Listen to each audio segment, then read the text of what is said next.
Well, hello, everyone. Welcome to the Faith Focus Weekly Discipleship Podcast. My name is Kevin Rognus, and I am the Discipleship Director here at Faith Covenant Church, and I'm so thankful that you took the time to watch or listen to this episode today.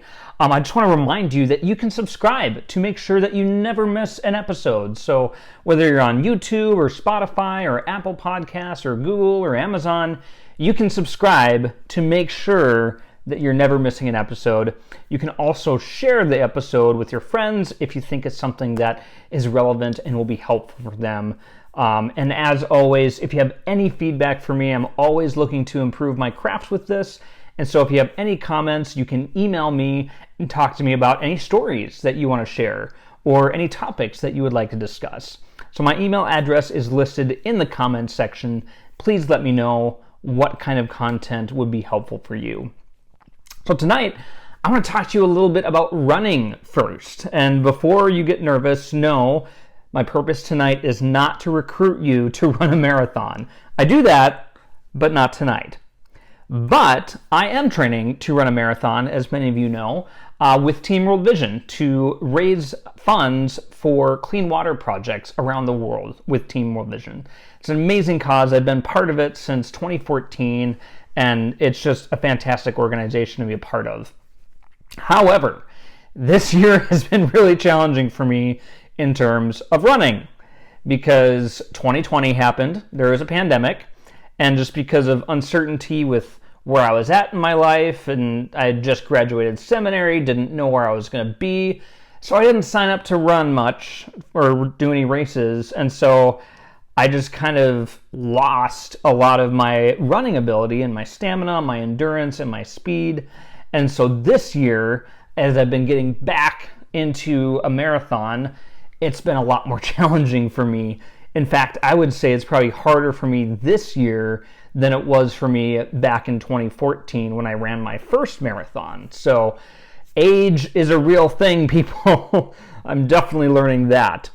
However, I've been making progress recently, and I'm very excited about that. So I'm rebuilding my distance. I'm rebuilding my pace. Like a couple weeks ago, I did my first 6-mile run in this training period, and I was just like, oh no, how am I going to do another 20 on top of this 6 that I've already done? This is not okay. Why am I doing this?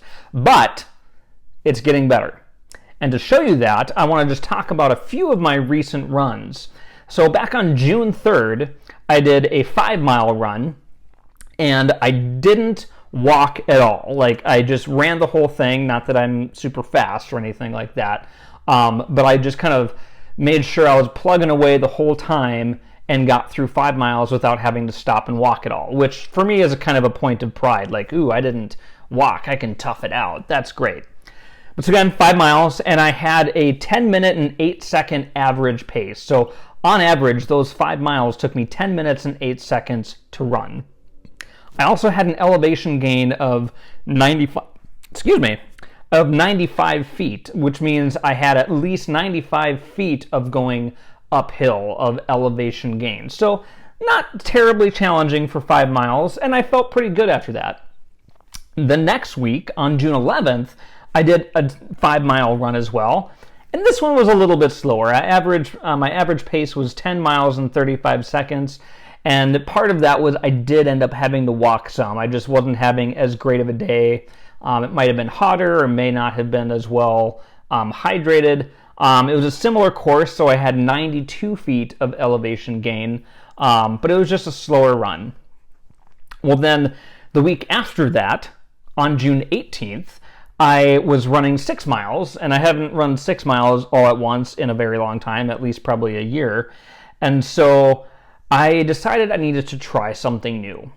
So over the years, as being in a running community, I keep hearing about interval running and interval training, which is where you kind of pick an interval to run for a certain amount of minutes and then walk for a certain amount of minutes.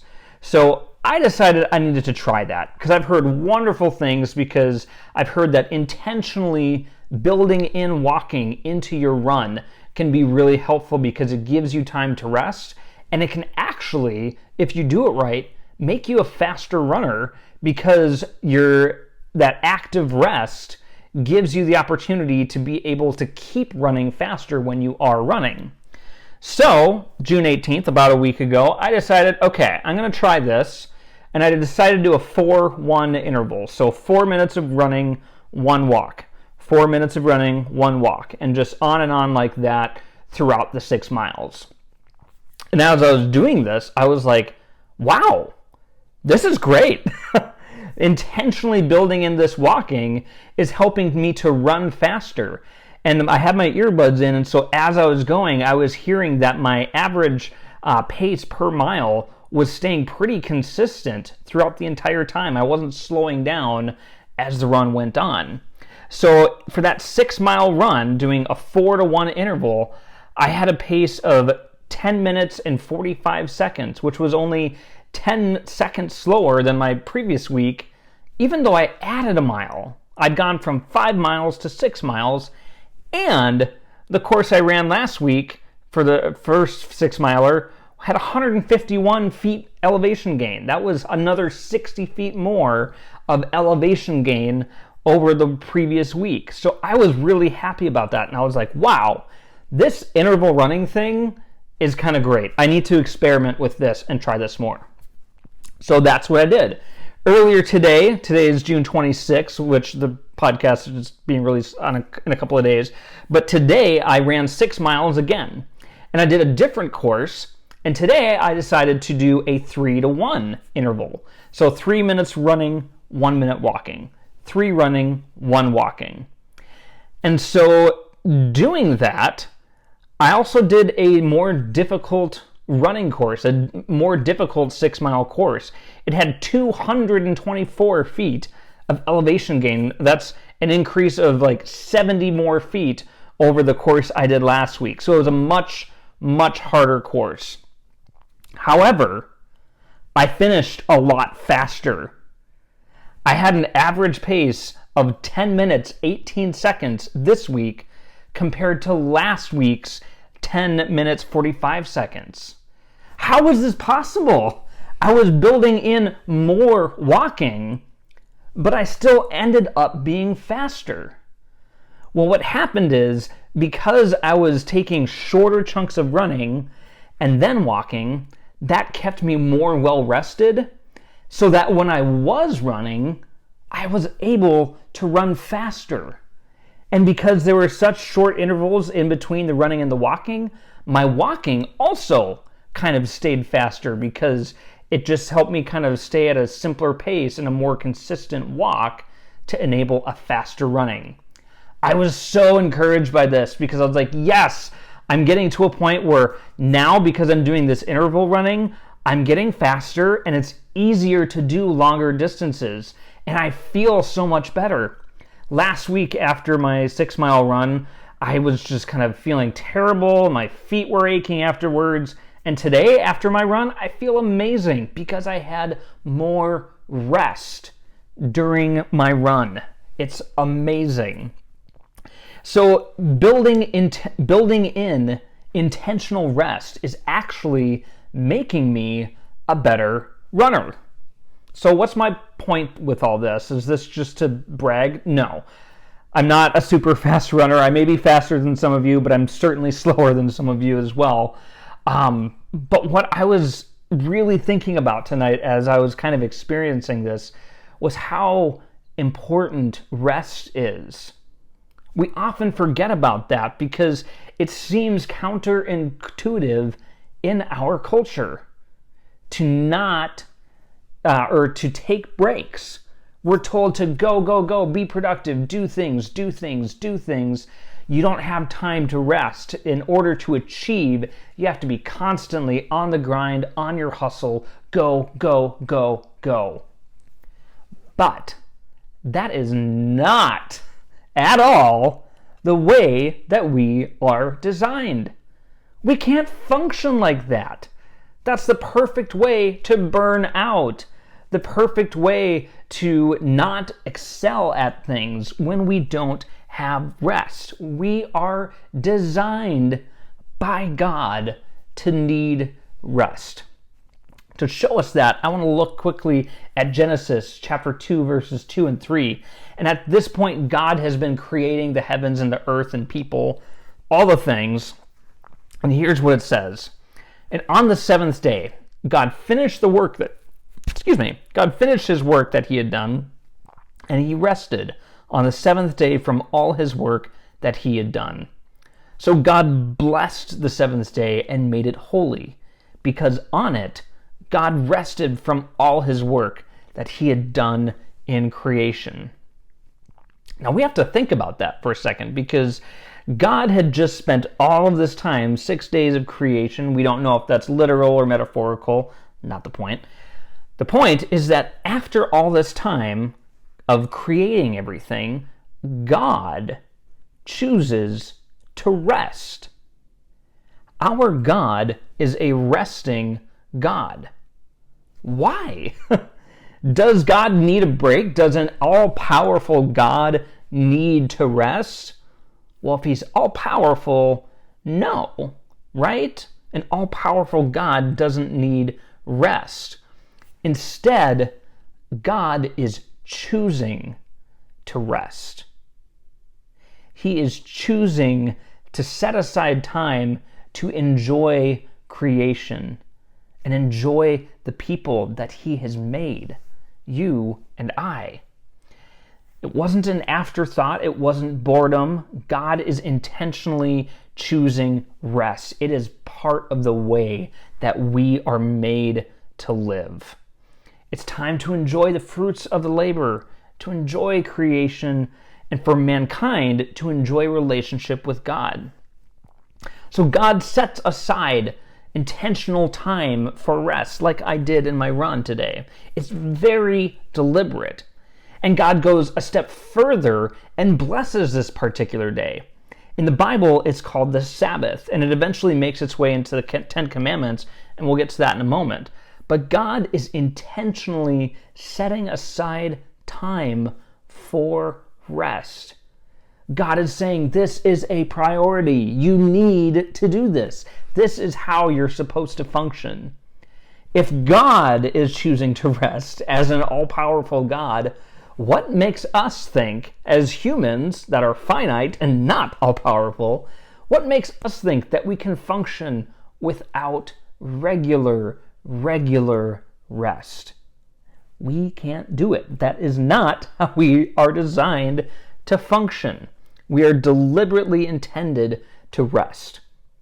Oftentimes we think that we need rest because the world is broken and there is sin, and that just exhausts us and wears on us, and work is hard, and so we need to take a break.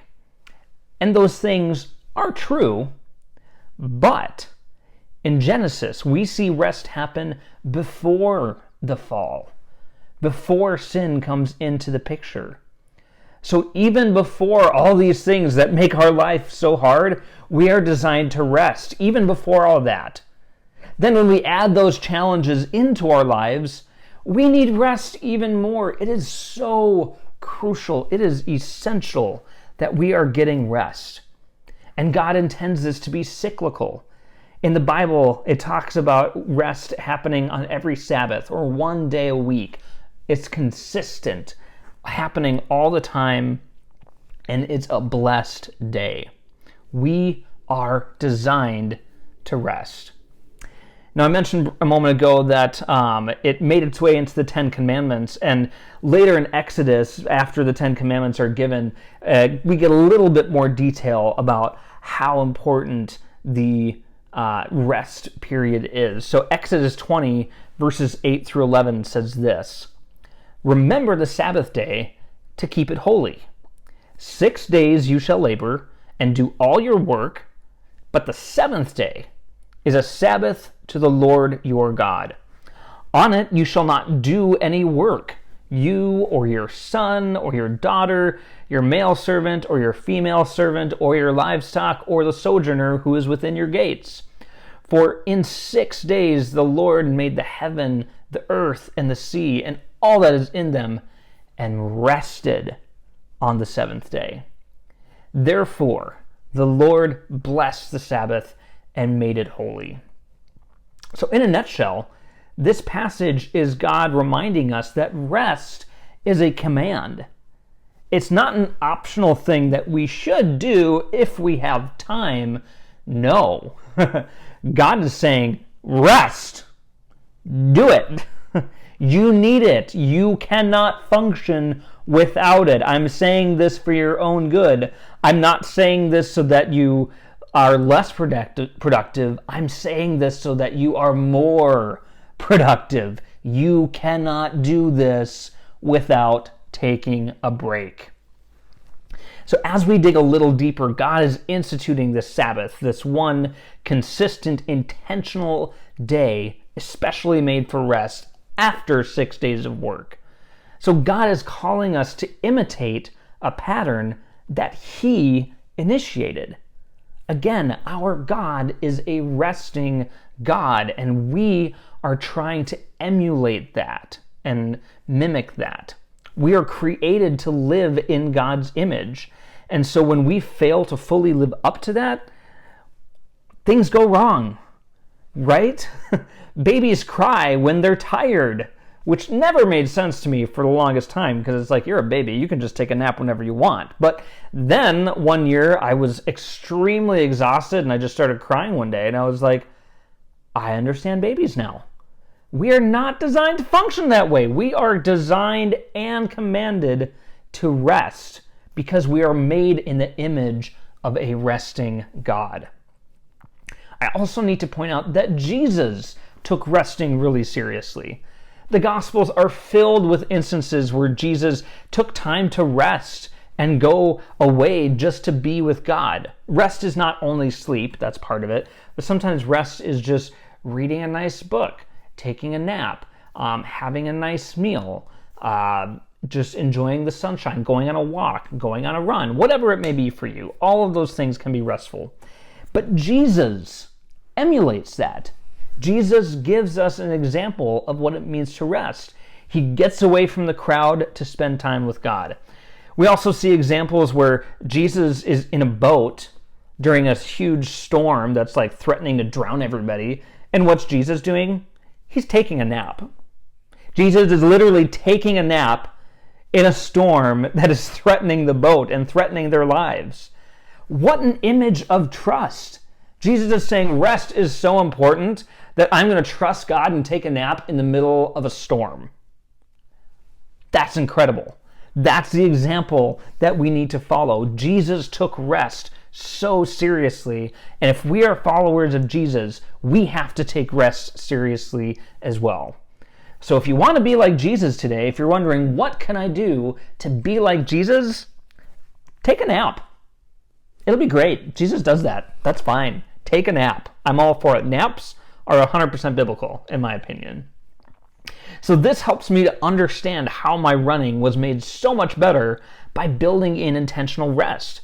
It's part of the design. It's part of how I'm designed to work. We don't function well when we just keep going and going and going and going. It doesn't work well for us. We are not the Energizer Bunny. We need to build intentional cyclical rest into our routines. So sometimes that's a daily thing. Obviously, most of us, hopefully, should be sleeping on a daily basis.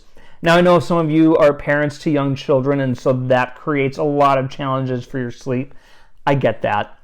But we want to make sure that we are doing our best to get regular sleep as followers of Jesus, because that's how our bodies are designed to work. Our bodies are temples of God, and to maintain those temples, we have to rest. Excuse me, and have hiccups, apparently. We need to rest on a daily basis, so do what you can to institute a bedtime for yourself and consistent sleep schedules, because that has been shown by a lot of studies to be very beneficial for your physical health, this temple of God. There's weekly rest, of course. We're commanded to honor the Sabbath and keep it holy. Now, does that mean we have to be legalistic and every Sunday you don't do anything whatsoever?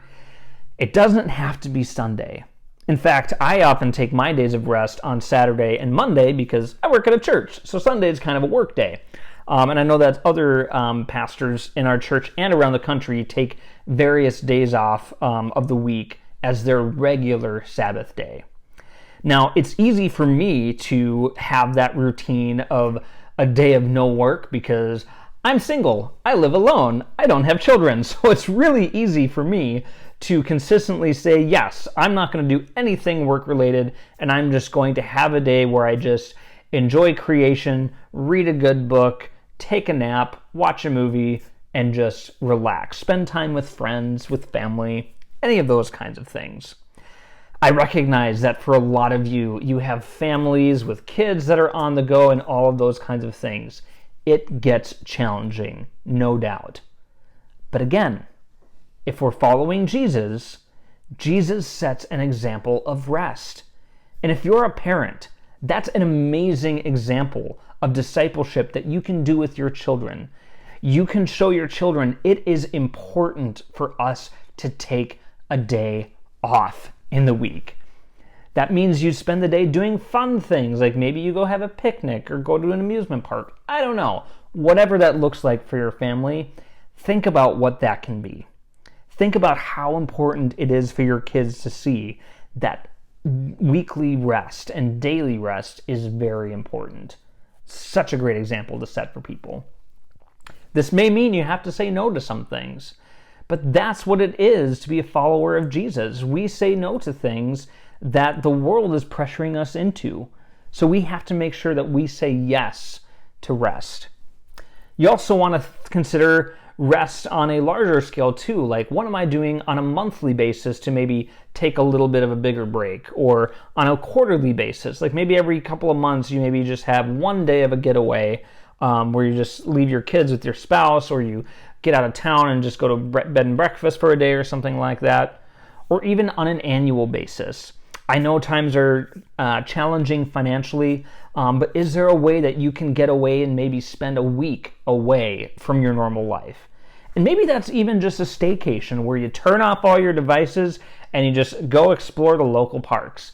That's great. Do that if that's what it takes to get a week of rest, because that's something that's modeled in the Bible as well. Taking larger periods of time amongst a longer span of years and months to take rest. It is so, so important. Discipleship is made better when we are well rested. This is something that has been an area of passion for me, partly because I like sleeping, but I also just noticed, actually, when I was in seminary, a lot of this content I used for a sermon that I did in seminary, and preaching that sermon really convicted me. And so I decided to say, okay, oftentimes when I was in seminary, I had my work schedule, and then I had my class schedule, and so there was a lot of overlap between the two, and so I didn't often have a day off because my day off would be used for homework.